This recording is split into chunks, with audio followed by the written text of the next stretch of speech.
vimos ayer cirugía de tórax y técnicas quirúrgicas en tórax. Ahora vamos a ver una de las técnicas quirúrgicas en abdomen que vienen a ser las laparotomías, que son las que hacemos con frecuencia, ¿ya?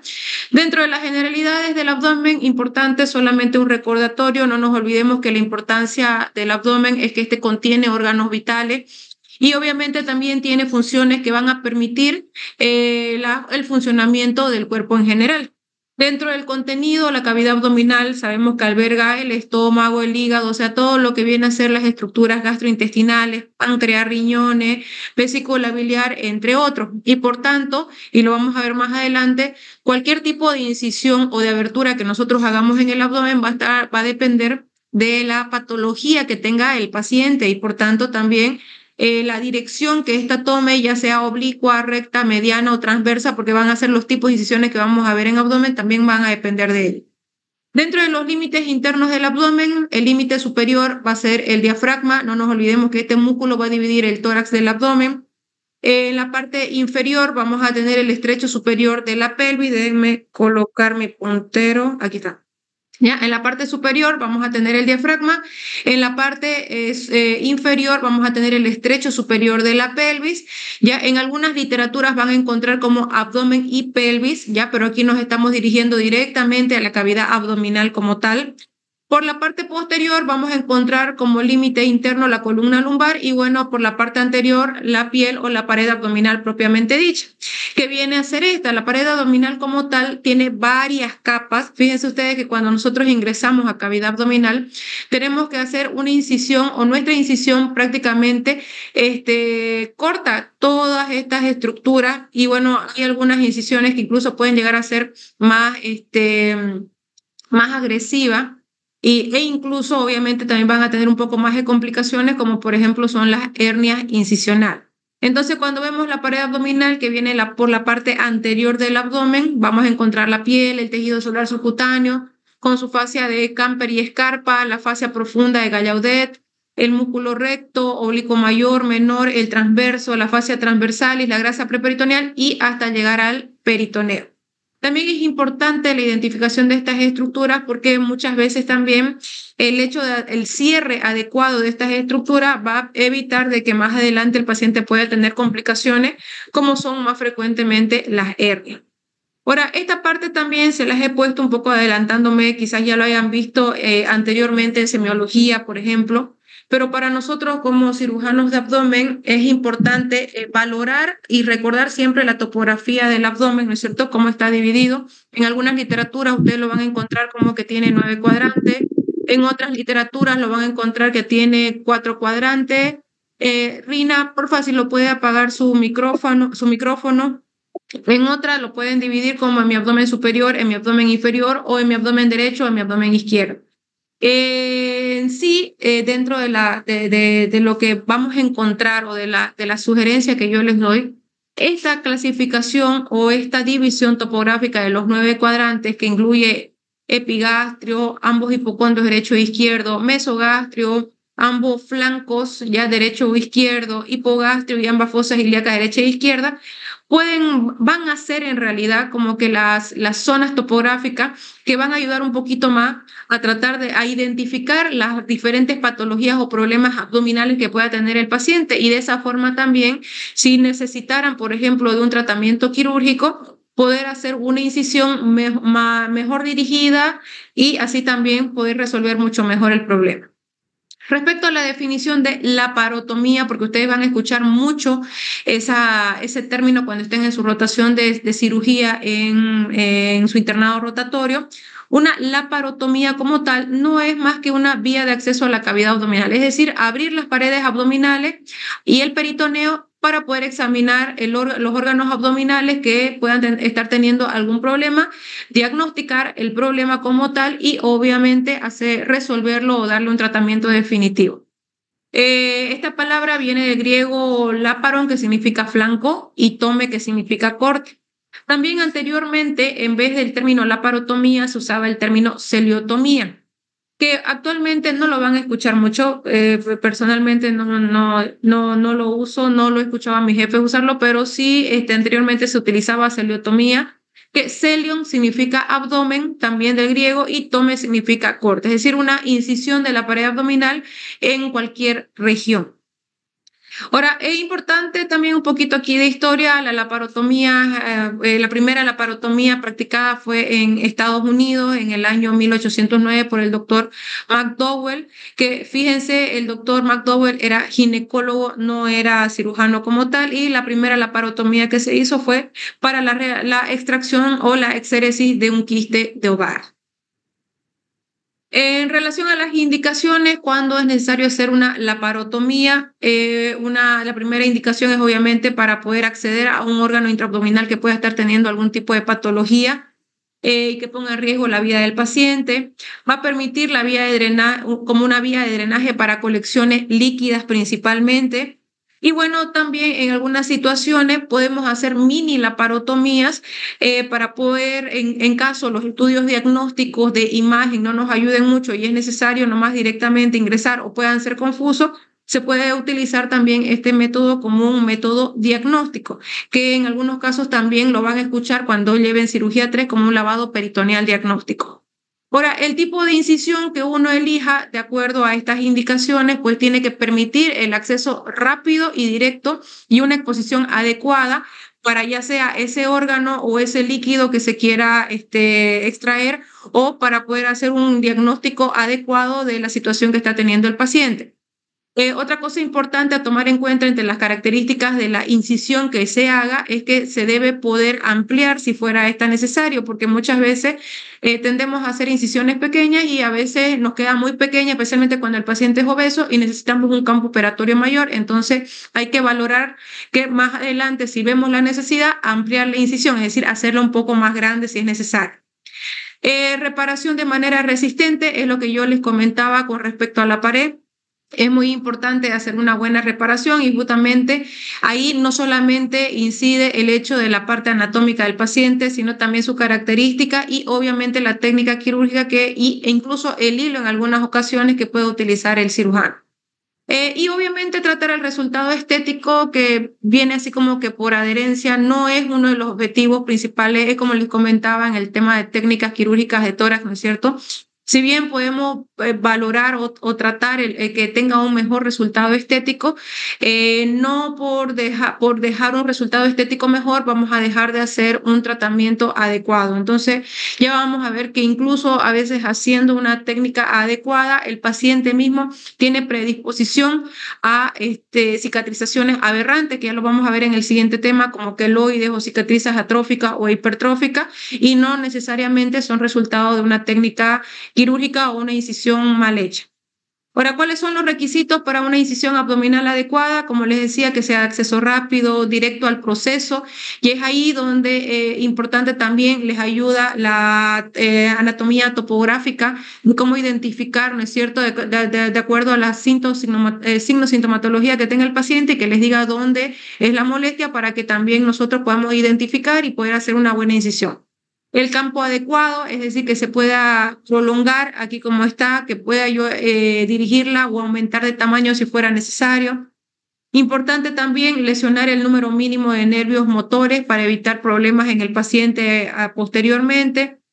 Que la capacidad de reparación sea firme, sea adecuada y eso, como les digo, no solo depende muchas veces de la técnica quirúrgica, sino también incluso de factores del paciente, obesidad, diabetes, tabaquismo, pacientes desnutridos. Resultado estético aceptable, que nuevamente lo repito, no es algo que nos tiene que va a ser el primer objetivo.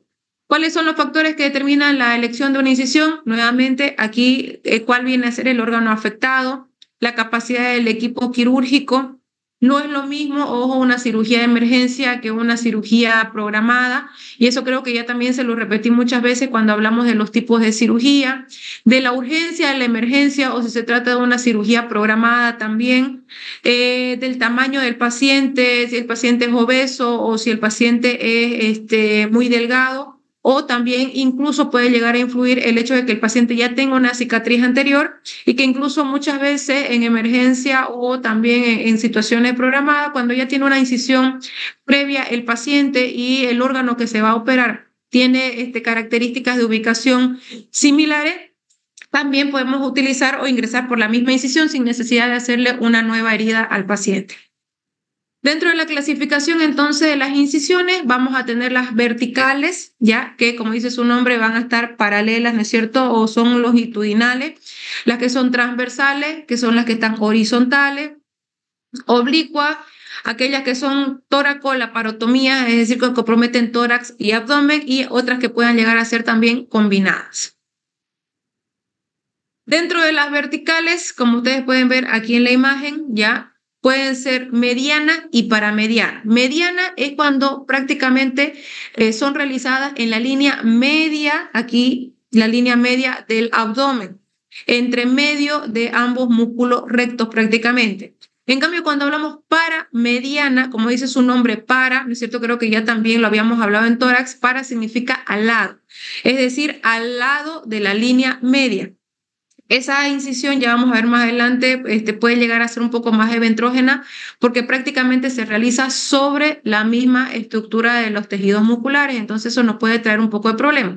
Estas incisiones medianas, por ejemplo, que pueden ser tanto supra e infraumbilicales, ya nosotros hacemos la referencia aquí del ombligo, nos vamos aquí a la imagen de abajo, miren, tenemos aquí el ombligo. Las incisiones verticales, que son hacia arriba del ombligo, se denominan incisiones medianas supraumbilicales. Y las que están por debajo del ombligo se denominan medianas infraumbilicales. Y alguna vez también necesitamos hacer una incisión mucho más grande cuando tenemos pacientes, por ejemplo, con peritonitis, pacientes con traumas abdominales graves, donde necesitamos hacer una incisión ampliada, entonces a veces hacemos también incisiones medianas, supra e infraabdominal, ¿ya? Desde que puede ir incluso desde el apéndice cifoide hasta la sínfisis púbica atravesando el ombligo. Ahora, obviamente no es que se atraviese el ombligo como lo ven aquí en la imagen, muchas veces lo que hacemos es rodear el ombligo para que obviamente tratemos de manejar una mejor estética.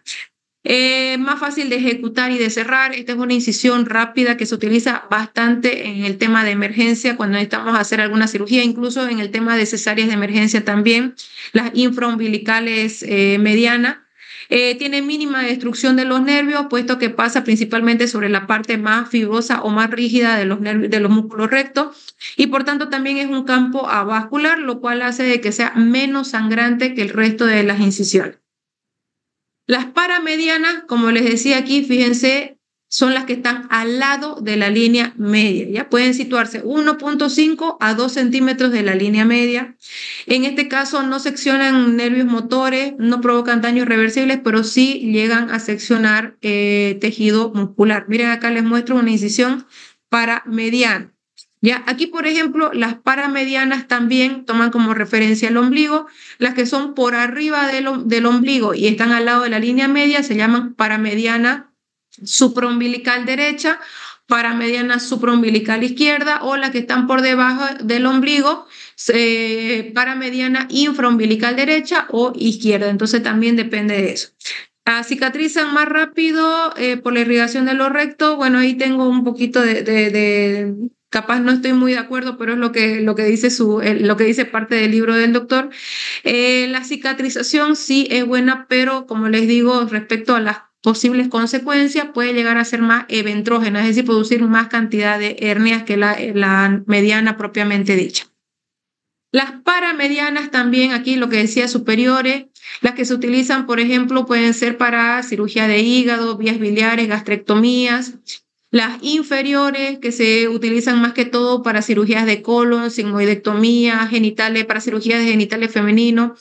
En casos de apendicectomías también, que bueno, que personalmente no las uso, no conozco si capaz cirujanos pediatras que utilizan este tipo de incisión paramediana inferior o infraumbilical derecha para hacer apendicectomías. En adultos muy rara vez las utilizamos, quizás los cirujanos con un poco más de años, pues ya las siguen utilizando, pero actualmente no. Y bueno, hoy por hoy, más con la cirugía laparoscópica, bueno, preferimos hacerlas laparoscópicas.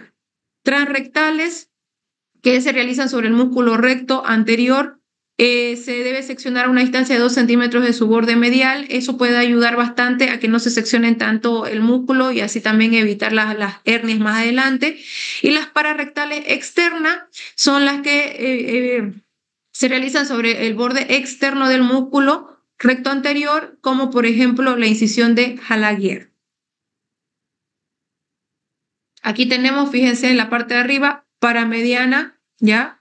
Una paramediana, incluso un poquito hacia arriba, torácica, superior.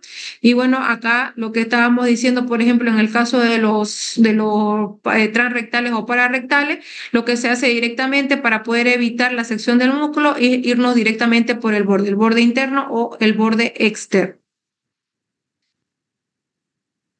Otro tipo de incisiones vienen a ser las transversales, que estas se utilizan en cualquier lugar de la pared abdominal según la necesidad, así como ustedes lo pueden ver en la imagen. Aquí tenemos las incisiones transversales, que son las oblicuas, ¿ya? ¿Cuáles son las ventajas de estas incisiones? Que son paralelas a las líneas de Langer, por tanto, muchas veces tienen mucho mejor resultado estético que las incisiones verticales. Dirección del cierre con una 30ª parte de la tensión necesaria para aproximar, es decir, que tiene menos fuerza para poder hacer la aproximación de los tejidos o requiere menos fuerza. Facilitan cierre del peritoneo con mínima formación de adherencias. Paralelos a los vasos implica lesión menor, paralela a los vasos implica menor lesión, es decir, menor cantidad también de hemorragia. Y por último, la irrigación es más adecuada y facilita la cicatrización. Dentro de estos tipos, por ejemplo, de incisiones transversales, vamos a ver las que son horizontales propiamente dichas, así como, por ejemplo, estas incisiones que vemos acá. Una de ellas, entre las más frecuentes, la Rocky Davis, que es una que se utiliza bastante en apendicitis, la vamos a ver más adelante. Las oblicuas, que también forman parte más o menos aquí de las transversales. Bueno, las curvas que se pueden realizar aquí en ombligo, por ejemplo. Miren, en cirugías de ombligo o, bueno, más adelante vamos a ver las otras curvas que ya las vamos a ver en tipo Fan Steel para cesárea. Entonces, incisión transversa, tenemos la transversa superior, permite un abordaje a estómago y a páncreas. Se localiza a mitad de camino entre apéndice sifoide y ombligo. Otro tipo de incisión transversa es la transversa superior lateral, también llamada de Singleton, que se realiza al lado derecho para cirugías de vías biliares. Comienza en la línea blanca, ya en la línea media del apéndice sifoide y del ombligo. Al lado izquierdo también, cuando se la realiza, se puede utilizar para esplenectomías y generalmente se hace por arriba de 7 centímetros del ombligo. La transversa medio abdominal se utiliza para cirugías de colon transverso. En este caso, por ejemplo, como ustedes lo ven, es una incisión que está por arriba del ombligo también, pero es horizontal, pues se puede utilizar para hacer cirugías de colon transverso, descendente y también a veces sigmoide y bueno, intestino delgado. Y la transversa inferior, ya en este caso, por ejemplo, lo que les decía, la Fan Steel, que es una de las más frecuentes y es la que ustedes más van a ver, aquí se las estoy mostrando, principalmente en ginecología. Permite cirugías de órganos pelvianos femeninos, de cesárea, ¿no es cierto?, para hacer los nacimientos. Es una incisión a largo del pliegue espinoso, por lo cual incluso muchos le dicen incisión o cicatriz del bikini, porque justamente ahí contribuye para poder disminuir cualquier tipo de cicatrización o para poder cubrirlo posteriormente con la ropa interior. Luego tenemos las incisiones oblicuas, ya que es otro tipo de incisiones. Ya hemos visto las verticales, las transversales y ahora estas son las oblicuas. Aquí, por ejemplo, en relación a las oblicuas, una de las que más se utiliza ya es la subcostal de Kocher, que en este caso, por ejemplo, esta subcostal de Kocher puede ser tanto derecha como izquierda. Cuando se hace del lado derecho, entre una de sus más utilidades, donde se utiliza con mayor frecuencia, es para cirugías de vesícula biliar y de vías biliares. Miren, aquí es esta que les muestro aquí en la imagen, que se realiza 2 centímetros por debajo del reborde costal. Luego tenemos la diagonal epigástrica, que esta cruza el reborde costal izquierdo hasta el borde lateral del recto anterior derecho. La verdad es que no la usamos, no es muy usada con frecuencia. Otro tipo es la estrellada supraumbilical, que va desde la 11ª costilla, cruza la línea axilar anterior al borde recto abdominal. Es más o menos una incisión un poquito más ampliada, que también no es muy utilizada por las características que puede llegar a lesionar incluso fibras musculares. La estrellada infraumbilical, similar, pero entre ellas vamos a poder ver lo que es la incisión de McBurney y de Rocky Davey, que se utilizan mucho en apendicectomía. La Rocky Davey es un poquito más transversal, en realidad es más transversal que la McBurney es más oblicua, pero ambas son muy útiles para la realización de apendicectomía. Es decir, en casos de apendicitis localizada, porque bueno, eso también ya lo van a ver el próximo año en cirugía 2, respecto a las fases del apendicitis y bueno, las complicaciones, y también mucho depende de eso, qué tipo de incisiones se van a hacer. En una apendicitis, por ejemplo, en fase 1, fase 2 o hasta fase 3, se puede utilizar cualquiera de estas dos incisiones. Y estéticamente, por si acaso, estéticamente, la Rocky Davis tiene mejor resultado estético. Las toracolaparotomía son aquellas que aperturan tanto la cavidad torácica y abdominal, son las famosas combinadas también. Cuando se realizan al lado derecho, estas pueden permitir cirugías del hígado o del hilo hepático, cirugías de la vena porta o de la vena cava inferior, y cuando se realizan al lado izquierdo, se pueden hacer cirugías del esófago, del cardia o del estómago. Ahora, las toracofrenolaparotomías son las que permiten el acceso tanto del tórax como también del diafragma. Freno se dirige o se refiere a diafragma, por si acaso. Cuando se hace del lado izquierdo, en cirugías de esófago distal o de caries. Y las lumboabdominales, que generalmente se utilizan bastante, pero para accesos retroperitoneales. No nos olvidemos que en relación al abdomen también tenemos estructuras que se encuentran por detrás del peritoneo, porque el peritoneo como tal, si bien es una membrana que recubre el abdomen, no recubre en su totalidad a todos los órganos abdominales. Y en alguna situación pasa por arriba de algunos órganos, como por ejemplo el páncreas, por ejemplo el duodeno, por ejemplo el riñón. Entonces, esos órganos son denominados retroperitoneal. Entonces, cuando yo quiero llegar a un órgano retroperitoneal, tengo que buscar la forma de hacer incisiones que me permitan llegar a esas estructuras.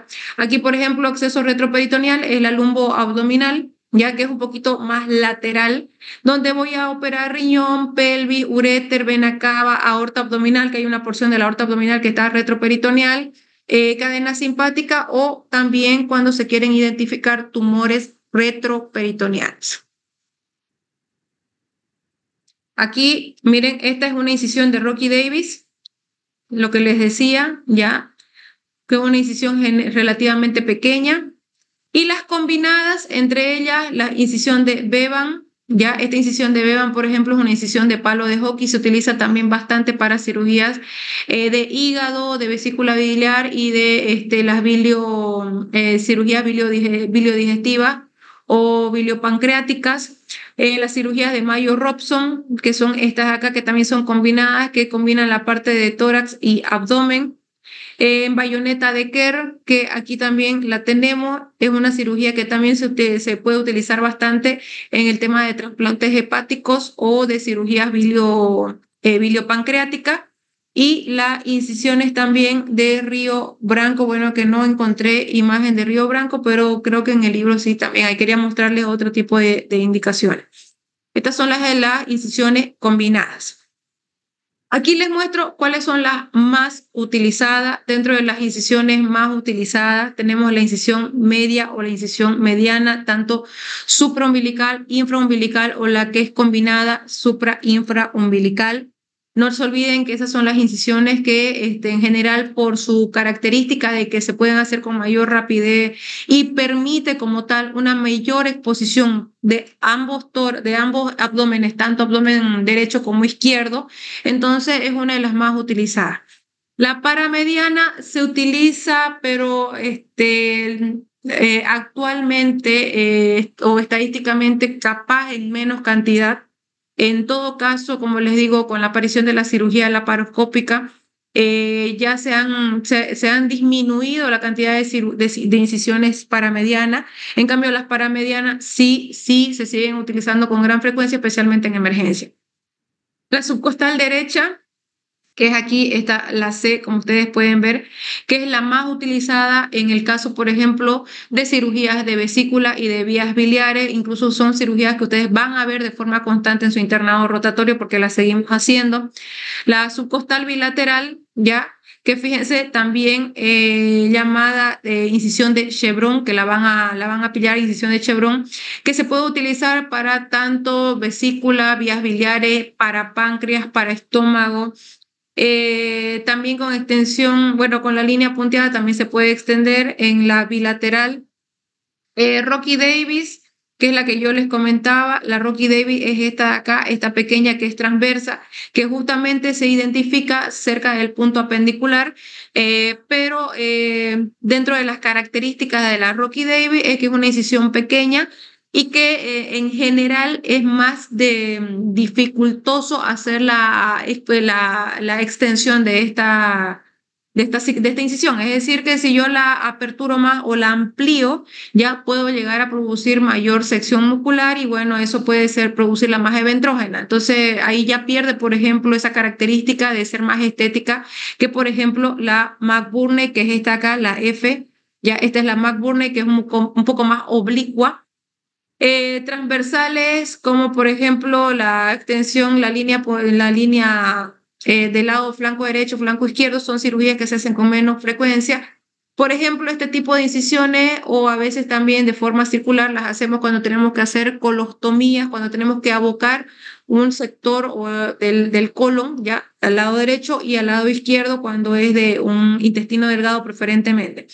Y la incisión de Van Steel, que es esta de aquí abajo, la que yo les decía, que generalmente va de espina ilíaca superior a espina ilíaca antero superior derecha a antero superior izquierdo, más o menos se dirigen en ese aspecto, ya sobre el pubi, y que bueno, lo bueno de esta incisión es de que posteriormente puede ser cubierta con la ropa interior.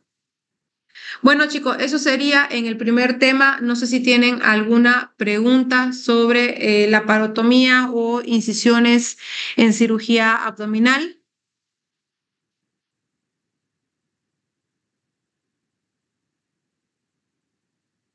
Este tipo de incisiones, por ejemplo, las van a ver con mucha frecuencia, ya porque la parte abdominal sí son procedimientos que hacemos constantemente en cualquier hospital que les toque rotar, incluso en hospitales de segundo nivel, como son en Cotoca, si les tocara, por ejemplo, ir a su provincia. Entonces sí las van a ver y es muy importante que ustedes las reconozcan. No se olviden que como futuros médicos generales también ustedes en algún momento van a ayudar en una cirugía, van a formar parte también capaz de un proceso de recuperación en una cirugía e incluso para cuando tengan que hacer sus evoluciones y hacer su reporte en la historia clínica, tienen que saber caracterizar o describir ese tipo de incisiones. Por ejemplo, yo tengo muchos internos que a estas alturas que están en su internado rotatorio no me saben identificar y no me describen, solo me ponen incisión quirúrgica, pero no me ponen como debe ser, ¿no es cierto? Con nombre y apellido. Incisión mediana, supra e infraumbilical, que ese sería el nombre correcto o la forma correcta de hacer la descripción en la historia clínica. No se olviden que es un documento médico legal y entre más específico y detallista ustedes sean, mucho mejor. Entonces espero que esto, por favor, sí puedan tomarlo en cuenta porque va a ser de mucha utilidad para ustedes en un futuro. Ampuero, Edwin, Anaí, Maidar, Diego, ¿todo claro? ¿Quieren preguntar algo que no haya quedado? Ruth, Julian, por ahí, Jocelyn, ¿todo claro? Todo claro, doctora. Bien, Maidar, ¿alguien más? Todo claro, doctora. Muy bien. Bueno, chicos, entonces cerramos esta sesión. Enseguida les paso la siguiente. No se olvide, bueno, es un tema corto, de todas formas, después de que terminemos el otro tema, que es un poquitito más largo, pero igual no como los otros que hemos estado viendo, ya prácticamente es el último tema. Podemos tratar un poquito acerca de cómo va a ser su examen práctico. De todas formas, todavía estoy a la espera de que ojalá no nos suspendan y que podamos hacer, esperemos que se resuelva la situación social que está atravesando el país. De todas formas, como les mandé, les adelanto un poquito, capaz aprovechando que tenemos tiempo aquí todavía, los temas del segundo, del examen final práctico están más que todos dirigidos a que ustedes puedan reforzar lo que más van a ver en su internado rotatorio. O sea, esos temas no los vuelven a ver hasta su internado. Entonces, la idea es que queden bien claros, que queden reforzados, que no se les olviden. Un lavado de manos, por más simple que ustedes lo vean ahora, ya se van a dar cuenta en su internado rotatorio, si no lo hacen de la manera adecuada, no se visten de la manera adecuada, no se colocan los guantes de la manera adecuada, los guantes estériles, la bata estéril, o no saben dónde posicionarse, cómo colocarse, cómo ayudar, en general estorban. ¿Ya? Entonces eso ustedes tienen que tomarlo en cuenta. La idea es que ustedes cuando estén en su internado sean capaces de entrar a un campo quirúrgico y ser segundos ayudantes y cumplir con sus funciones de segundo ayudante. Y quién sabe, por ahí en algún momento se ganan una primera ayudantía y entonces incluso muchos de nuestros internos también cuando muestran la voluntad, muestran que saben hacer los procedimientos, hasta se los deja cerrar cavidad, se los deja cerrar peritoneo, se los deja cerrar aponeurosis, hasta piel, o incluso también en alguna situación, bueno, se les puede dejar hacer un procedimiento un poco más complejo. Entonces, esperemos que lo sepan aprovechar. Tema de suturas, tema de nudos también importante, como les digo, no solamente por el hecho de entrar a quirófano, porque fíjense que también, ya lo vamos a ver en el siguiente tema, les puede llegar unas heridas que ustedes puedan resolver en el hospital, por ejemplo, las heridas de miembros superiores o inferiores.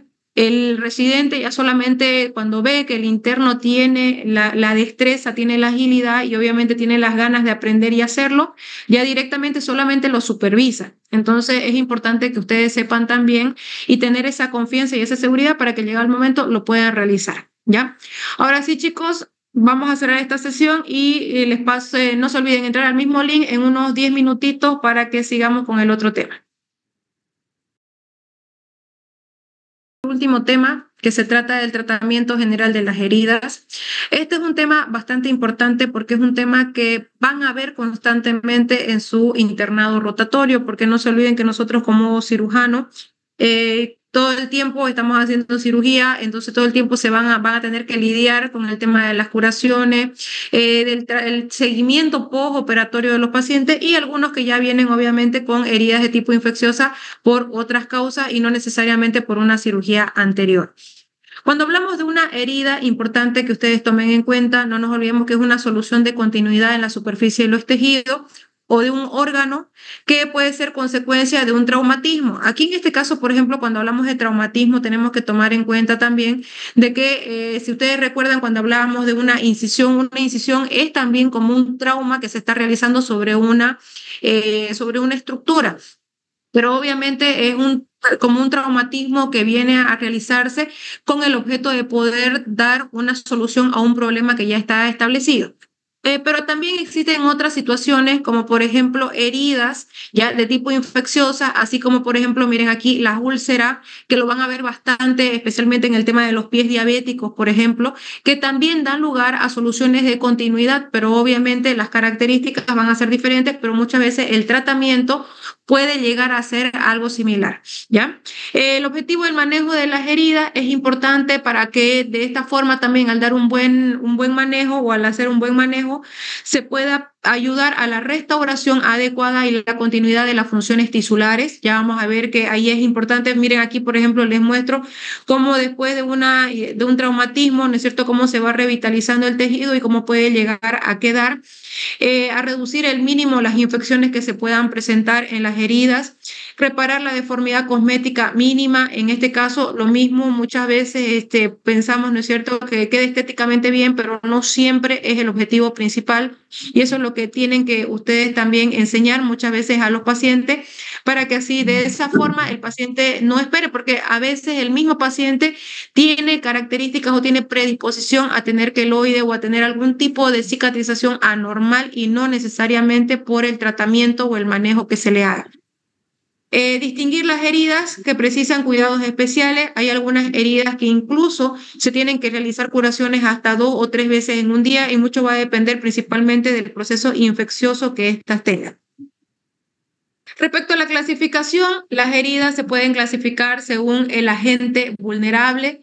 Así, por ejemplo, cuando se realizan por un agente punzante, se denominan heridas punzantes, así como ven el de la mano, por ejemplo, con bordes netos, es decir, bordes finos, producidas por agujas, estiletes, con balas, que también se denominan heridas punzantes. Aquellas que son cortaduras que se producen con objetos cortantes como tal, así como lo ven, por ejemplo, en esta incisión del pie, en esta herida del pie, contusas que generalmente se dan por un magullamiento o un golpe que puede dar lugar, miren, así como en esta, por ejemplo, por un golpe directo o una irregularidad y que da lugar también a una modificación del tejido y no necesariamente por algo cortante, sino por una estructura sólida y un golpe contuso directo en la zona. Por profundidad, que pueden ser escoriaciones, ¿ya? Y que también pueden llegar a profundidades mucho mayores hasta dar lugar a las perforaciones.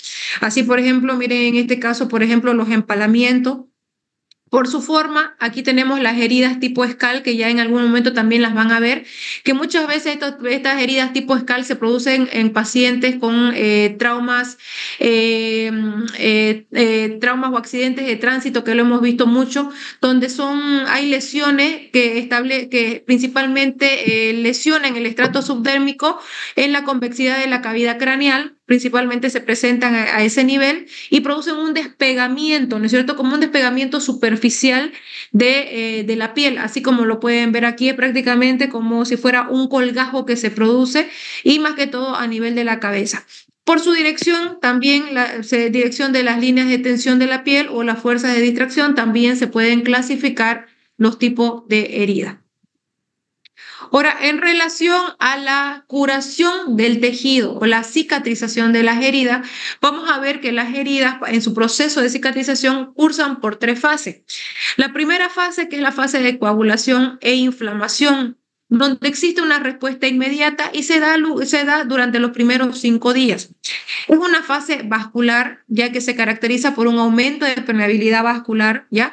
Porque fíjense que durante este proceso de permeabilidad vascular existe una migración celular hacia la herida que se produce, dando lugar a una quimiotaxis, donde se produce una migración de las células inflamatorias y principalmente estas células inflamatorias van a ser los neutrófilos, los monocitos y los macrófagos.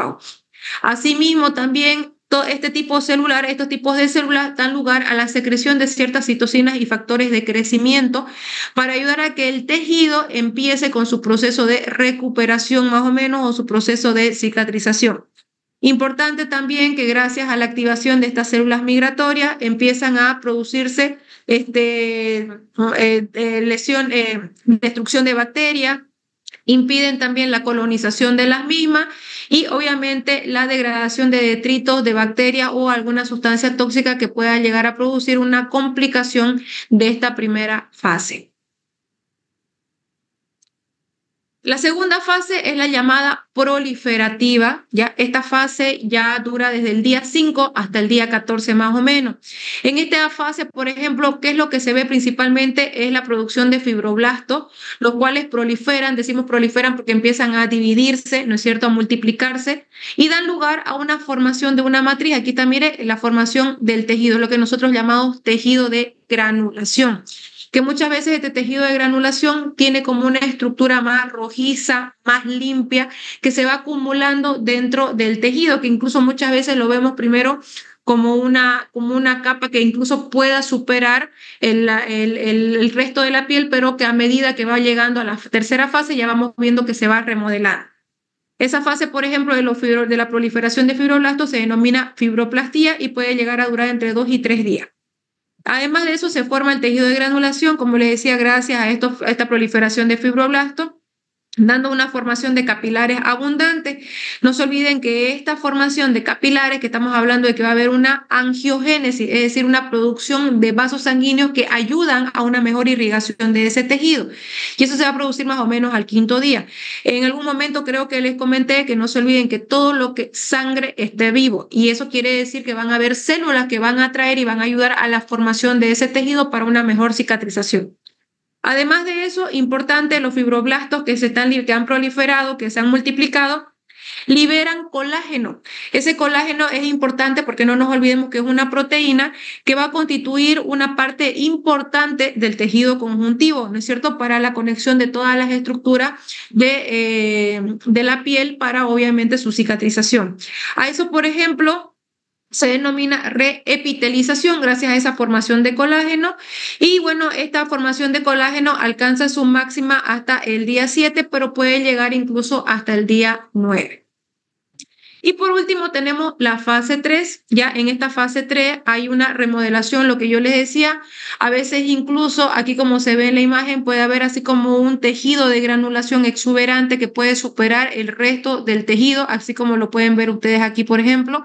Miren, aquí vemos la piel, la dermis, la subdermis, la hipodermis, ¿no es cierto? Toda la incisión que se pueda producir aquí dentro de la incisión, todas las células proinflamatorias, el tejido de granulación que puede sobrepasar un poquito, pero a medida que se va produciendo la formación de colágeno y tejido de granulación, ya existe, llega hasta la tercera fase que es una remodelación y revitalización con maduración de los tejidos, donde ya prácticamente el tejido se remodela y queda igual que el resto.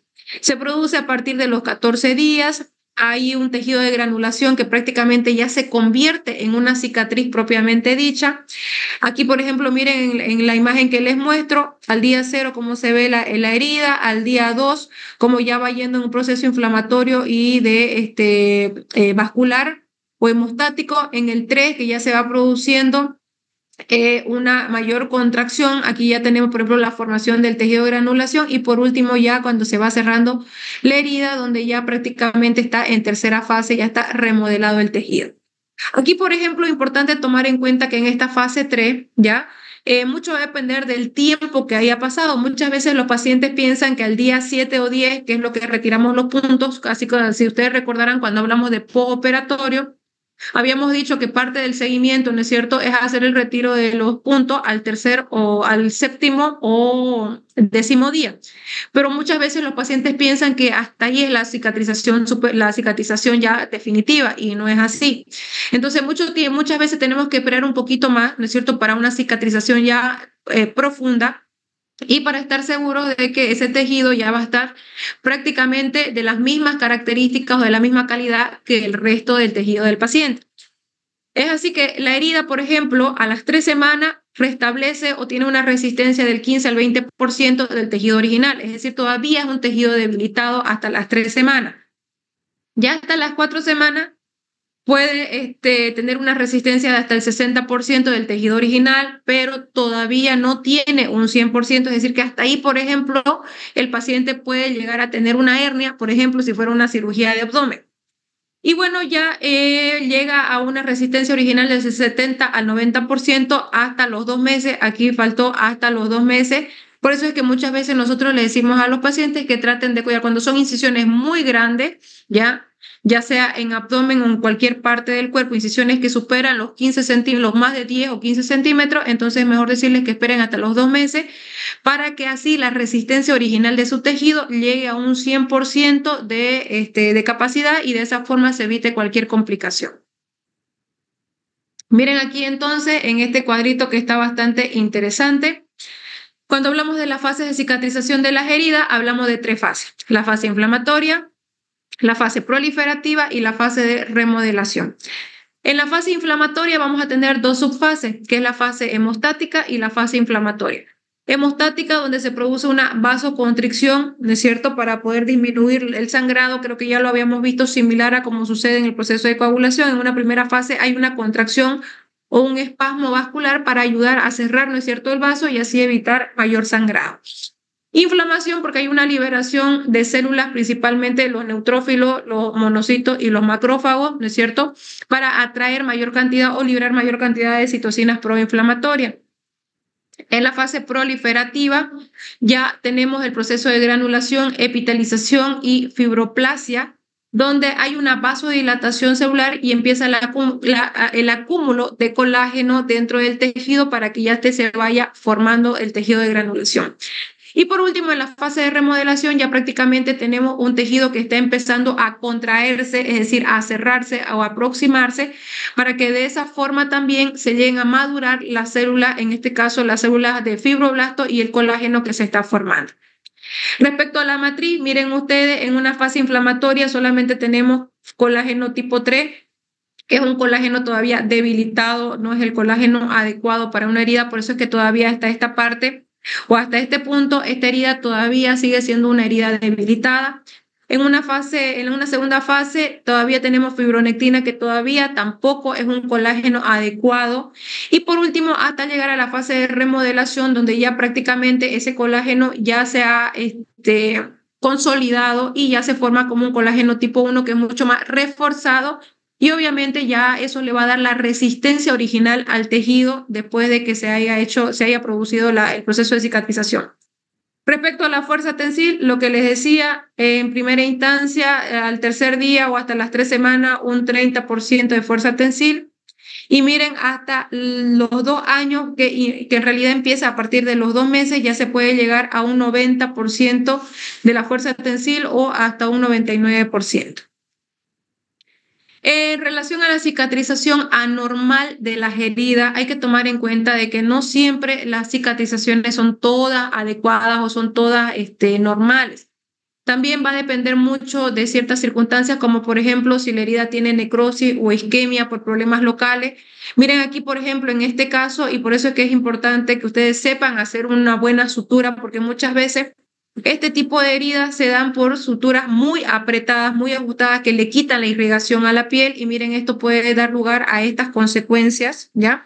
A tejidos necróticos, hipovolemia. Por eso que yo les digo mucho, ¿no es cierto? Tejido que sangra está vivo, y eso nos ayuda a que haya una mejor cicatrización, porque de esa forma también se pueden liberar mayor cantidad de células inflamatorias para ayudar a la granulación de los tejidos. Cuando tenemos pacientes que sangran mucho, estos pacientes en general a la larga podrían tener alteraciones en el proceso cicatrizal.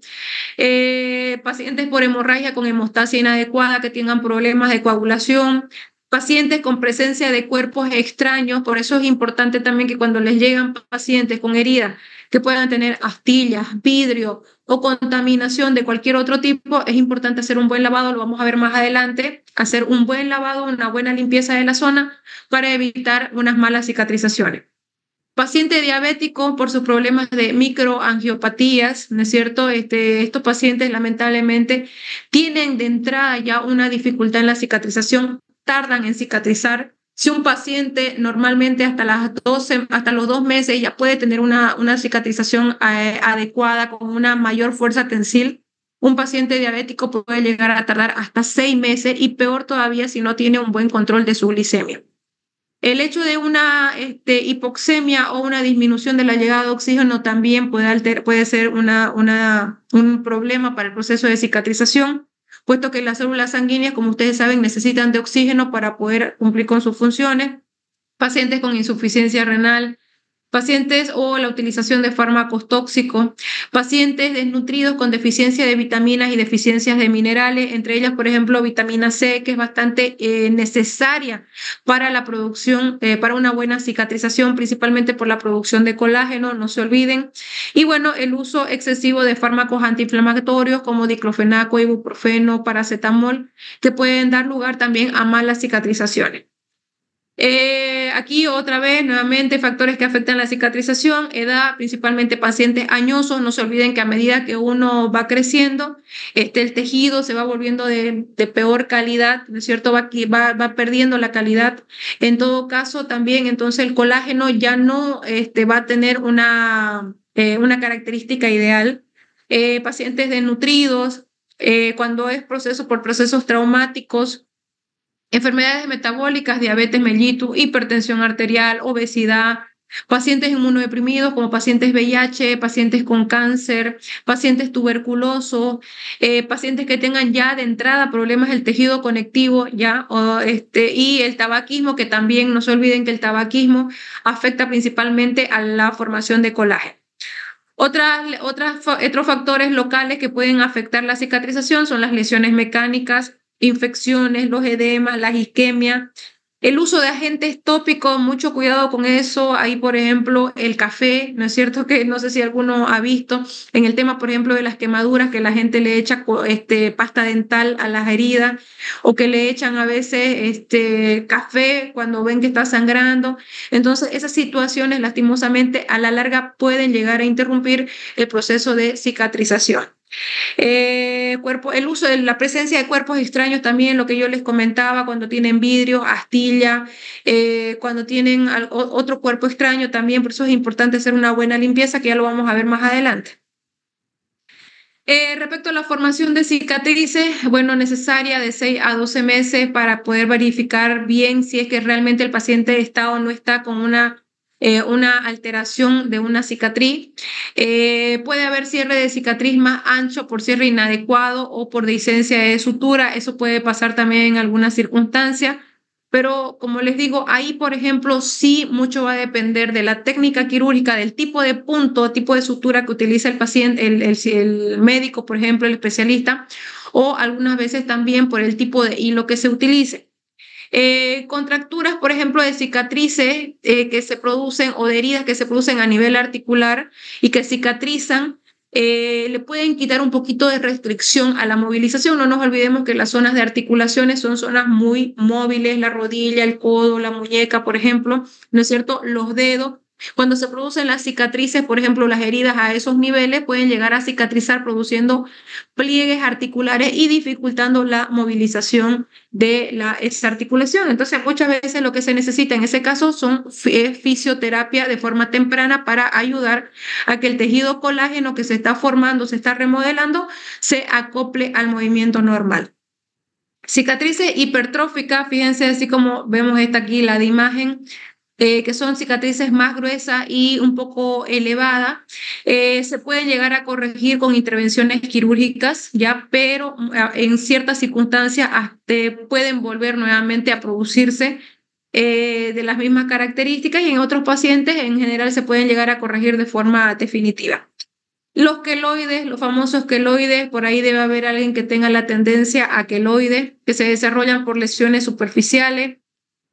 Base genética es lo que les decimos, porque muchas veces, miren aquí abajo, y así también se nos presentan los pacientes, muchas veces ellos piensan que simplemente retirando este queloide es suficiente para que ya no lo vuelvan a presentar, pero lastimosamente es algo, es una predisposición del mismo paciente, entonces aún así se retire, eso va a volver a aparecer nuevamente. ¿Por qué? Porque es una predisposición del paciente, es algo genético de él. En este caso, por ejemplo, muchas veces, bueno, hoy por hoy se utiliza bastante el tratamiento con glucocorticoides o con corticoides administrados ya por vía, por pinchazos, ya. O también en algunos casos, bueno, han utilizado antagonistas de calcio. Personalmente he visto el uso de los corticoides, ya que se los infiltran, en realidad que les infiltran cada cierto tiempo y sí, evidentemente disminuye la cicatriz queloide, pero a la larga vuelve a aparecer. Entonces, es un proceso que lastimosamente no es muy definitivo que digamos. Ahora, respecto a las técnicas de cierre de las heridas, ya aquí también estoy segura que ustedes han escuchado de de las técnicas de cierre, donde hablamos de los cierres por primera intención, segunda intención y tercera intención. Esto es importante para nosotros porque muchas veces tenemos pacientes que por algún tipo de complicación, principalmente infecciones o una dehiscencia de sutura, la incisión o la herida se abre y bueno, ya ahí ya se rompe todo el proceso de cicatrización que estábamos viendo en la fase 1, fase 2, fase 3. Entonces tenemos que tomar la iniciativa o tenemos que tomar la decisión de tomar otro tipo de técnica de cierre. En este caso, por ejemplo, el cierre por primera intención o intención primaria es aquella que se realiza en primera instancia con una aproximación quirúrgica del borde de la herida. Aquí la mayor resistencia se encuentra en la capa dérmica y obviamente hay un mejor resultado cuando la profundidad de la dermis se aproxima con exactitud a toda la profundidad de la dermis opuesta. ¿Qué quiere decir? Cuando ambos bordes están en la misma dimensión. Fíjense, de esta forma, como se los pongo en esta imagen, tenemos una herida, ¿no es cierto? Se aproximan los bordes en una sola oportunidad y posteriormente cicatriza de forma adecuada. Esta sería, por ejemplo, lo que tratamos, lo que esperamos siempre que sean los cierres definitivos por primera intención. Pero bueno, lastimosamente no siempre es así y a veces nos toca lidiar con otro tipo de herida que por ciertas circunstancias, principalmente infecciones, ya necesitamos abrirlas nuevamente, ya, no, porque no pudieron quedarse en primera intención, entonces ahí tenemos que buscar otro tipo de técnica de cierre y en este caso hablamos de el cierre por segunda intención. En este caso dejamos la herida que se cierre sin ninguna intervención quirúrgica, la dejamos abierta. Cuando tiene una infección, por ejemplo, hacemos las limpiezas diariamente, las curaciones como corresponde y dejamos prácticamente que vaya cicatrizando de adentro hacia afuera. Entonces va a ir formando el tejido de granulación de hacia adentro y va a ir llegando hasta la superficie hasta completar prácticamente todo el espacio que ha quedado abierto. La herida abierta se deja que cure de la capa interna a la superficie, por eso les decía de adentro hacia afuera. Las áreas cóncavas son fáciles de cicatrizar, como por ejemplo el oído interno, la cresta alar nasal, pliegue nasolabial, sí en el pabellón auricular, pero hay otras como por ejemplo cuando son convexas, ¿no es cierto? Cuando tienen una concavidad, generalmente tienden a tener una dificultad mayor para poder cicatrizar, como la mejilla, por ejemplo, el malar, la punta de la nariz, que puede llegar aparte de que la punta de la nariz ya sabemos que es un cartílago y tiene una mala irrigación, o el bermellón del labio, que justamente es esa unión del labio como tal, de la tejido del labio y de la mucosa bucal. Miren aquí, por ejemplo, esta vendría a ser una cicatrización por segunda intención, se deja abierto, ¿ya? Se deja abierto y se van contrayendo los tejidos hasta los bordes por sí solo hasta llegar a cerrarse, que puede a veces formar una costrita. Por eso es que muchas veces le decimos al paciente incluso que no la toque la costrita, que deje que se caiga, porque a medida que se va cerrando y se va remodelando el tejido, el mismo tejido bueno va empujando la costra que prácticamente es tejido viejo. Y la última, que es la incisión por la técnica de cierre por tercera intención, ¿ya? Donde en este caso, por ejemplo, ¿ya? Cuando hacemos una por tercera intención, cuando se hace un cierre primario diferido, es decir, la herida por algún motivo se infectó, la tuve que dejar abierta, le hice las limpiezas que correspondía, pero ya pasó mucho tiempo y no cierra por segunda intención, entonces en ese caso lo que yo tengo que hacer es reavivar los bordes y hacer una sutura. Y así, pero es decir, no hago la sutura en primer tiempo, sino que lo hago diferido, significa posterior, que puede ser incluso de 3 a 5 días o incluso hasta más tiempo después. Método más seguro para heridas contaminadas, sucias o infectadas, traumatológicas también, pero ojo, infectada o con algo de riesgo de infección. Evaluación del paciente y valoración de la herida. Causas de la lesión, importante siempre identificar, no es lo mismo que sea una incisión traumática, que sea una herida infectada por una úlcera, hacer el control de hemorragia, siempre solicitar al paciente, ¿no es cierto? Obviamente su coagulograma o valorar de dónde es lo que está sangrando, si es que ha habido la lesión de algún vaso. La descripción del grado de impotencia funcional, dolor y posición antiálgica que tenga el paciente, eso principalmente en el tema de las extremidades.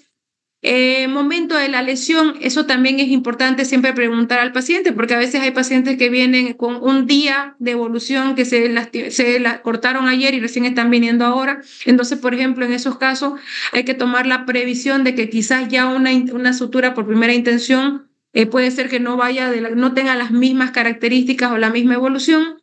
Y aparte que ya prácticamente puede haber estado expuesto a algún proceso bacteriano. Las lesiones en cara o cuero cabelludo también se pueden llegar a cerrar hasta en 12 o 48 horas, pero siempre con la probabilidad de infección si es que no se hizo ningún tratamiento. Algo que es importante y que ustedes también lo tienen que tomar en cuenta es que pacientes con cualquier tipo de herida que les llegue, hay que hacer la inmunización contra tétano, o sea, utilizar la vacuna antitetánica, por más que el paciente ya esté con su esquema de vacunas completo. Siempre hacer la exploración de la herida, ver si que exista movilidad sin estructura subyacente afectada. En este caso, por ejemplo, aquí les he puesto una fractura expuesta, hay que tomar en cuenta eso también, porque aquí ya ustedes van a ver cuando estén en traumatología que se tiene que hacer una inmovilización, pero también una tracción para poder volver el hueso a su estado normal y de ahí ya valorar la cantidad de tejido que está deteriorado. Sensibilidad, un instrumento Romo es lo adecuado para manejar los tejidos, para poder disminuir el dolor. No se olviden que cualquier tipo de herida, incluso principalmente las superficiales, pueden llegar a producir bastante dolor. Importante respecto a la vascularidad, hay que valorar los pulsos distales, la coloración de la piel, la temperatura de la piel también, importante. Eso nos va a dar lugar a poder valorar si va a tener o no una buena cicatrización. Hay pacientes muchas veces que llegan con heridas traumáticas y que tienen alteraciones, por ejemplo, de insuficiencia vascular, venosa o arterial, que eso ya lo van a ver cuando estén también en cirugía 3, porque se avanza esos temas. Y bueno, eso lastimosamente puede llegar a afectar porque como habíamos dicho, una parte o factor importante es que haya buena vascularización. Y bueno, el tema de los cuerpos extraños, por eso les puse aquí justamente, miren, este cuerpo extraño en una herida, ¿no es cierto? Este es un trauma tóraco-abdominal probablemente, como vidrio, arena, tierra, espinas, clavos, agujas, ya pueden llegar a ser también perjudiciales para la cicatrización de las heridas y por tanto hay que tomarlos en cuenta con mucho cuidado y hacer una buena evaluación para que no quede ningún cuerpo extraño y eso nos ayude a la cicatrización de las heridas. Respecto a la anamnesis, cuando nosotros hacemos la evaluación de una herida, es importante preguntarle al paciente si no tiene alergia, al uso de anestésicos locales, por ejemplo, lidocaína. Alguna vez me ha tocado algún paciente alérgico a lidocaína. El uso de antibióticos, por ejemplo, también preguntar, porque ya vamos a ver que dentro del tratamiento, en este tipo de heridas, sí o sí tenemos que dar antibióticos o algún tipo de analgésico o aire. Enfermedades previas, preguntar al paciente si no hay, pues no tiene problemas del corazón, marcapasos, enfermedades metabólicas, respiratorias, sanguíneas o neurológicas que puedan llegar a afectar en el proceso del tratamiento. Importante también dentro de las funciones que nosotros tenemos es que el paciente se restablezca de forma rápida para que se reincorpore a su vida laboral normal. Y bueno, hay que tomar en cuenta también otras situaciones especiales como son embarazo, edad del paciente, como les decía, no es lo mismo un paciente adulto mayor que un niño o un paciente adulto en fase intermedia o si está tomando algún tipo de medicación que pueda llegar a afectar la cicatrización de las heridas. Respecto al tratamiento, importante el uso de la anestesia, en este caso los anestésicos locales, que ya lo habíamos visto, ¿no es cierto? Las técnicas de infiltración, lo que yo les decía, miren lo que les mostraba cuando hablábamos de la patita de chancho. Importante que yo antes de hacer una limpieza o un tratamiento en una herida, tengo que hacer una infiltración, porque si no, lastimosamente el paciente le va a doler y no van a poder ustedes realizar ningún tipo de tratamiento. Obviamente el pinchazo es doloroso, ¿ya? No se olviden que siempre después de que yo hago el pinchazo, como se los mostré esa vez en técnicas de infiltración, tengo que ir haciendo una aspiración para estar segura que no estoy en ningún vaso sanguíneo y de ahí ir introduciendo la lidocaína. En este caso, tratar de no superar más de los 7 miligramos kilogramos. La lidocaína puede durar hasta 60 minutos, pero mucho depende también. Yo lo evito que máximo hasta 30 o 35, después ya empieza a producir dolor el paciente. Y bueno, la bupivacaína, esa sí puede llegar a durar un poquito más, pero también es un poco más cara. Respecto a la limpieza de la piel, importante, aquí nosotros podemos preparar la piel una vez que ya esté infiltrada, podemos hacer un lavado con antisépticos, poidines jabonosos, por ejemplo, para eliminar bacterias, materia extraña, detritos, y eso lo podemos hacer con guantes de procedimiento. Las heridas se deben anestesiar antes de explorar y limpiar, porque si no, obviamente le va a doler al paciente y no nos va a permitir hacer ningún procedimiento. El uso de povidine tópico, povidine jabonoso, agua oxigenada es válido, ustedes lo pueden utilizar para poder hacer una limpieza adecuada y obviamente solución fisiológica. Eliminar pelo y hacer un debridamiento si fuera necesario. Miren estas heridas que les pueden llegar, por ejemplo, miren una úlcera en región, ¿cómo se llama? Una úlcera sacra. Heridas así que son más que todo de tipo por lesiones necróticas por úlcera. Aquí también miren por úlceras que a veces es necesario hacerlas de debridamiento. Muchas veces cuando son muy extensos, así como los de arriba, se tienen que hacer en quirófano. porque si no, nosotros tenemos este tipo de tejidos que no va a permitir una buena cicatrización, entonces no va a haber un cierre adecuado. Importante también se puede afeitar el pelo, aunque en el caso de las cejas, por ejemplo, pueden llegar a tener un poquito de alteración al momento de crecer nuevamente, pero después en otro lugar no hay problema. La irrigación de la herida, lo que les decía, la limpieza y la preparación que se tiene que hacer con solución fisiológica también, lavarlo de forma adecuada, irrigar para poder disminuir la contaminación que puede haber y obviamente también mejorar de esa forma la visualización de la herida para poder evitar cualquier complicación. En algunos casos ya mucho más avanzados, que esto ya por ejemplo sería un poco de cirugía plástica, se pueden hacer colgajos con el fin de reducir la tensión. Aquí miren por ejemplo una úlcera en región de talón, ya después de una curación y que la úlcera está limpia, se pueden hacer colgajos para curar, pero esto ya significa otro tipo de tratamientos más complejos. Se debe conocer la anatomía sin producir lesiones vasculares, nerviosas o tenares. Para eso se tiene que hacer un tratamiento adecuado o también conocer adecuadamente la técnica. Y bueno, las heridas contaminadas, esas no se realizan ni colgajo ni injerto, ya las heridas contaminadas. Chicos, se me va a acabar esta sesión. Enseguida les mando la última sesión para que podamos ir terminando con este tema. Ya no van a entrar al mismo, enseguida les mando un nuevo link para que podamos culminar con este tema. ¿Listo? Como les decía, en este caso, por ejemplo, sí o sí, lo ideal es que sí utilizar antibióticos, especialmente si la herida tiene más de 6 horas de evolución. Entonces, por eso es importante, ya ustedes van a aprender y estoy segura que ya lo saben por el que han llevado semiología y bueno, también lo van a volver a ver cuando lleguen cirugía 2 y cirugía 3. El tema de hacer una buena historia clínica y preguntar de forma adecuada cómo ha sucedido, o sea, cómo fue el transcurso, cómo se produjo la herida, cuál fue el motivo de consulta o la historia de la enfermedad actual. Las heridas con aumento de tasa de infección son las que tienen también mayor a 3 centímetros, entonces automáticamente ustedes ven una herida que tenga más de 3 centímetros, que tenga bordes irregulares o que tenga más de 6 horas de evolución, que tenga algún tipo de cuerpo extraño, ya son heridas que necesitan el uso de antibióticos, ¿ya?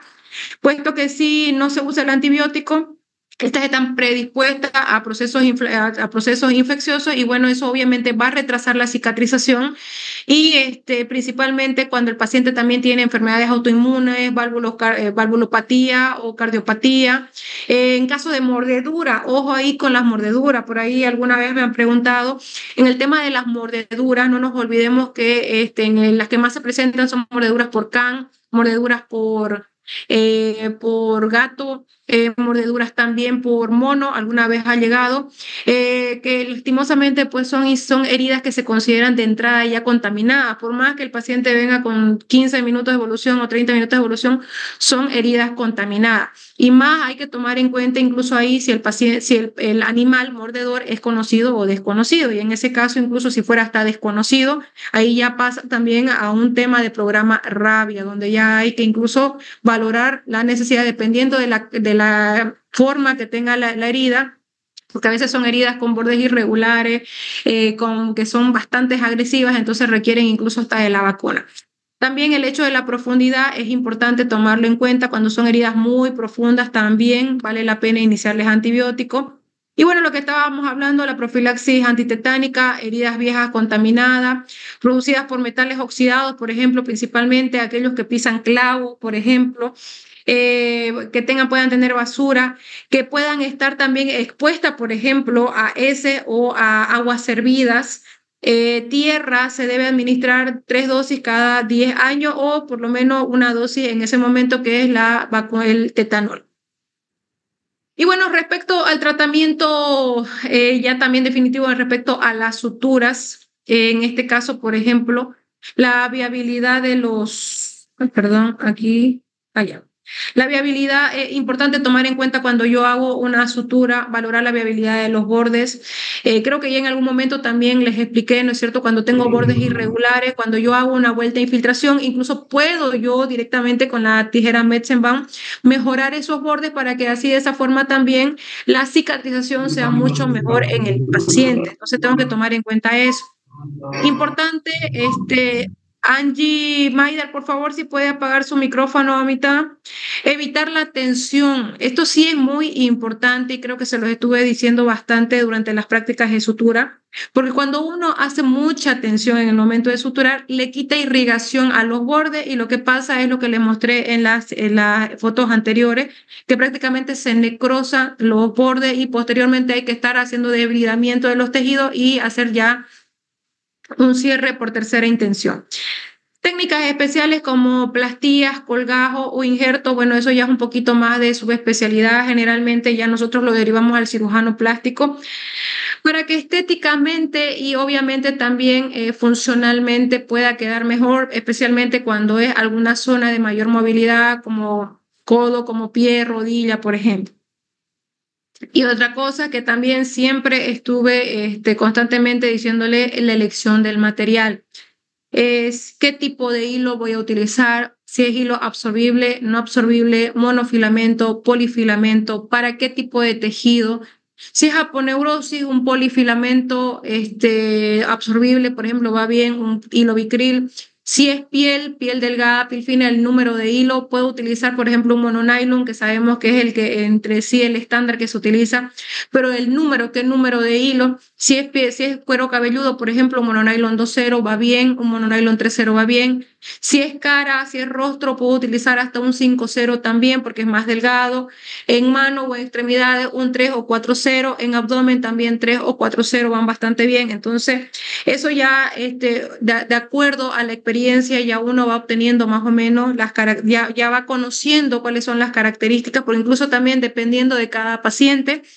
El paciente obeso, por ejemplo, siempre es mejor si se utiliza un hilo estándar o un hilo más gruesito, porque es un paciente que tiene un poco más de resistencia o en paciente flaco o delgado, podemos utilizar un hilo un poquito más delgado también para ayudar en el proceso de cicatrización. Otro tipo de tratamientos que se pueden utilizar, miren, por ejemplo, son los vendajes oclusivos o las inmovilizaciones que pueden ayudar a que el paciente obviamente se relaje. Eso, por ejemplo, nos ayuda bastante en heridas que están en lugares de articulación, ¿ya?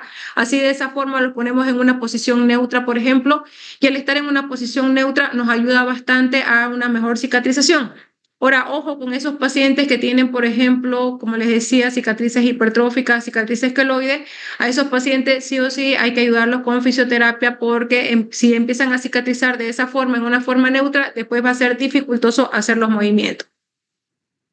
Otra forma de tratamiento que se ve también son los apósitos laminares de hidrocoloides. Miren, aquí les puse una imagen. No los he visto personalmente utilizar. Pero miren aquí, por ejemplo, en zonas donde tenemos bordes limpios, buen tejido de granulación, este sería un tejido de granulación limpio, por ejemplo, miren, se ve así rojito, y se ponen directamente, miren, los láminas o las placas de hidrocoloide, que obviamente tienen un mayor precio. En algunos lugares, por ejemplo, creo lo que había visto es que utilizaban las escamas del pescado o la piel del pescado y en otros también la piel de víbora justamente para que cumpla con estas funciones de, miren, ayudar a una mejor regeneración del tejido, sin necesidad de que esta herida vaya a colgajo o vaya a injerto. Otros que son adhesivos tópicos para la piel, que obviamente son estériles, de aplicación tópica, pero obviamente en este caso el costo y el hecho de que los bordes tienen que mantener cerrados también a veces puede ser dificultoso. La hemostasia, aplicar 3 capas, esperar 30 segundos. Bueno, este es en el caso, por ejemplo, de los adhesivos tópicos. En el tema, por ejemplo, con los vendajes que puedan ser oclusivos o de inmovilización, este tipo de apósitos coloides o los adhesivos tópicos es que obviamente no haya una infección activa en la zona donde yo quiero utilizar. Porque si yo tengo una infección activa, aquí se los voy a acomodar, falta una I, si yo tengo una infección en esa zona, entonces lastimosamente no voy a tener un resultado adecuado y probablemente lo haga gastar de más al paciente sin necesidad.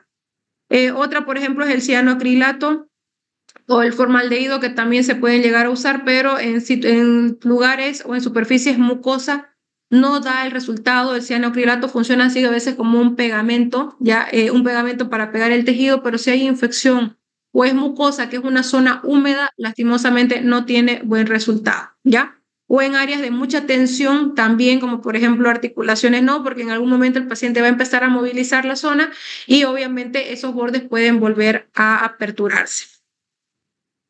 Bueno, chicos, con eso estaríamos terminando este tema. No sé si tienen alguna pregunta. Son en total 32 temas, si no me equivoco, con este, que entrarían a su examen final.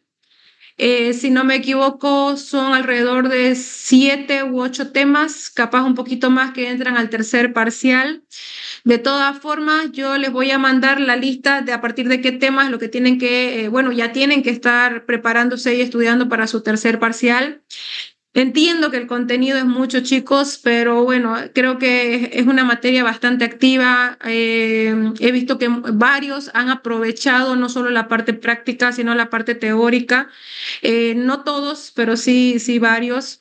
Y bueno, la parte de quirófano, por ejemplo, de ir al hospital, que fue un plus para ustedes, en realidad, que puedan entrar a quirófano, ver cirugía, formar parte y ver cómo nos desenvolvemos dentro de quirófano también ha sido un plus para ustedes. No sé si, por ejemplo, otros de sus compañeros en otros grupos han tenido la oportunidad de hacerlo de la forma así más consecutiva que han tenido ustedes. Pero bueno, ¿no? Espero que haya servido de mucho para ustedes, que lo hayan sabido, que lo sepan aplicar para más adelante, que ya se vean en un futuro como internos y después ya como profesionales en la salud, como médicos propiamente dichos. Y bueno, chicos, no sé si tienen alguna pregunta sobre el tema mientras yo voy corrigiendo aquí algunas cositas. ¿Alguna pregunta que no haya quedado, algo que no haya quedado claro?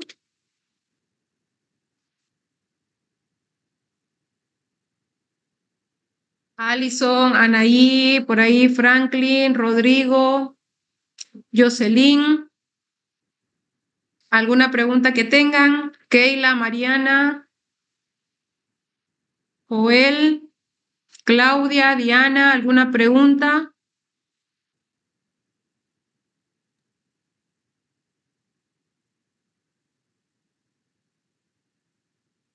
Para el examen práctico, bueno, ya saben, chicos, de todas formas, lo que vamos a hacer es que les voy a pasar algunos videitos que creo que si bien se los he mostrado en clase teórica, como les subo los temas en PDF, capaz no los puedan ver en el Drive, pero se los voy a subir nuevamente para que ustedes puedan ver ya, por eso lo vamos a hacer el fin de semana hasta el día domingo, me comprometo a pasarles los videos, lavado de manos nuevamente, colocación de bata, colocación de guantes, las diferentes formas, tanto abierta como cerrada.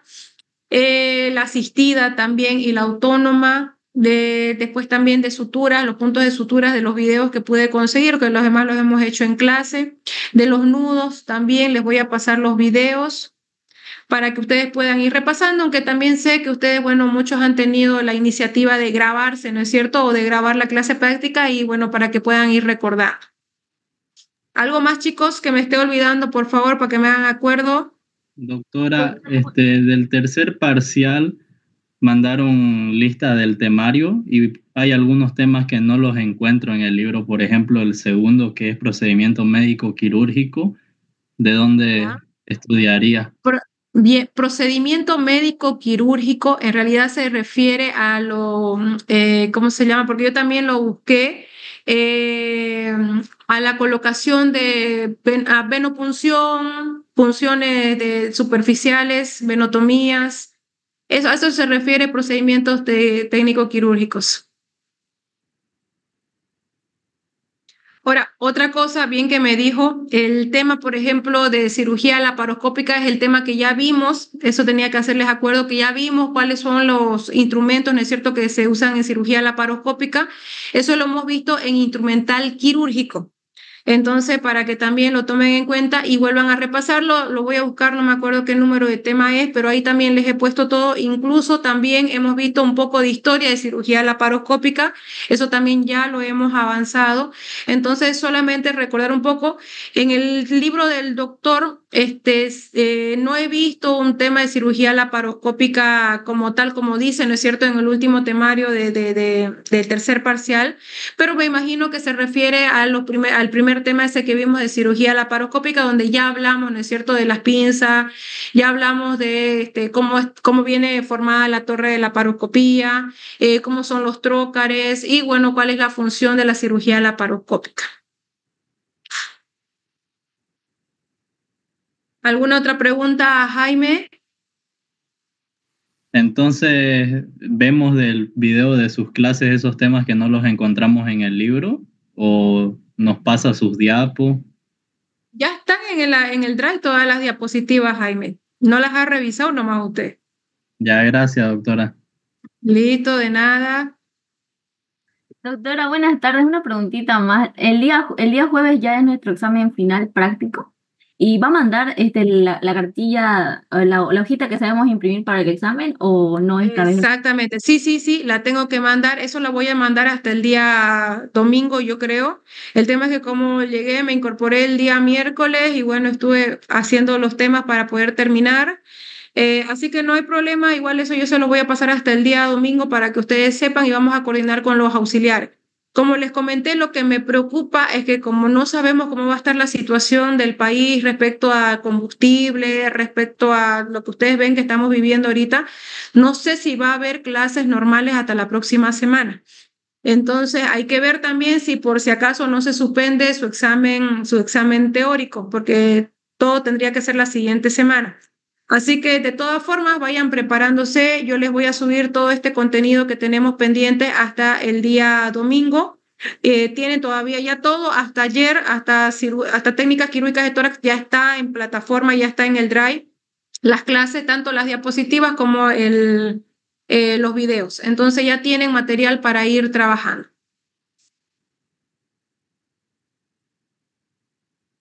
¿Quedó claro, Alison? Sí, doctora, está bien, muchas gracias. Entonces hasta el domingo igual enviaría los videitos, ¿no, doctora? De la vestimenta y todo, ayudaría mucho. Exactamente. Sí, se los voy a enviar, no se preocupen, se los voy a enviar para que puedan ir repasando. De todas formas, como les digo, el día lunes yo creo que ya nos avisan hasta después de mediodía si se mantiene. De hecho, por ejemplo, en el hospital tenemos paro de 24 horas el día lunes por estas situaciones de lastimosamente de falta de pago de sueldo, tema combustible, tema todo, lastimosamente estamos en una situación que no se había visto antes, pero bueno, nos toca ir acomodándonos y tener un poco de paciencia. Así que esperemos a ver si por si acaso no se amplía un poco más y tenemos que esperar una semana. Caso contrario, nos den la orden la siguiente semana, jueves y sábado, el examen práctico y el día viernes su examen teórico.